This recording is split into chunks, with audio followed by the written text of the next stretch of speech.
UDF Upputhara മണ്ഡലം തെരഞ്ഞെടുപ്പ് convention നടന്നു. ഉപ്പുതറ SNDP ഹാളിൽ നടന്ന യോഗം AICC അംഗം അഡ്വക്കേറ്റ് EM അഗസ്തി ഉദ്ഘാടനം ചെയ്തു.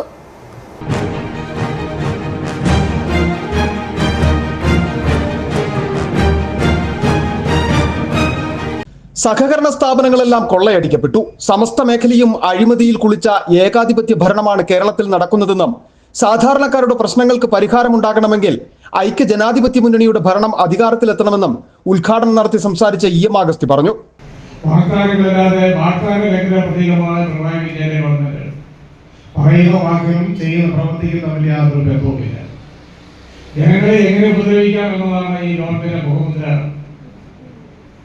ഇവിടെ ഇപ്പോ സംസാരിക്കുന്നതായി കേരളത്തിലെ മുഖ്യമന്ത്രി വന്നു. മഹാരാജാക്കന്മാർ എഴുതുന്നവരെ കാണല്ലേ,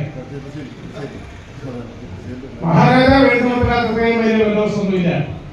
നമ്മളാരും കാലം പറയാൻ കണ്ടിട്ടില്ല. സ്വാതന്ത്ര്യ ഇന്ത്യയിൽ ജീവിച്ചവരാണ്. പക്ഷെ പറഞ്ഞു കേട്ടിട്ടുണ്ട്, മഹാരാജാവ് എഴുതുന്ന സമയത്തുണ്ടായിരുന്ന പ്രൗഢിയോട് കൂടിയാണ് കേരളത്തിലെ മുഖ്യമന്ത്രി എഴുതുന്നത്.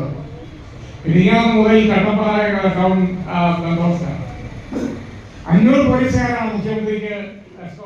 UDF മണ്ഡലം ചെയർമാൻ സാബു വേങ്ങവേലി അധ്യക്ഷത വഹിച്ചു. Advocate S Ashokan, Shaji Painedath, Arun Podipara, George Joseph, G Murugaiah, Francis Devasya, Tony Thomas, Shinu Philip, P Nixon, Lali Sebastian, Bibin Joy, Rajaratnam, Sivankutty, Omana Sodaran, Kochumol Joseph, Joseph Varghese, Joseph, Jolly എന്നിവർ പ്രസംഗിച്ചു.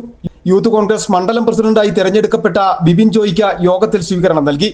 യോഗത്തിന് ശേഷം ഉപ്പുതറ ടൗണിൽ അഡ്വക്കേറ്റ് സിറിയക് തോമസിന്റെ റോഡ് ഷോയും നടത്തി.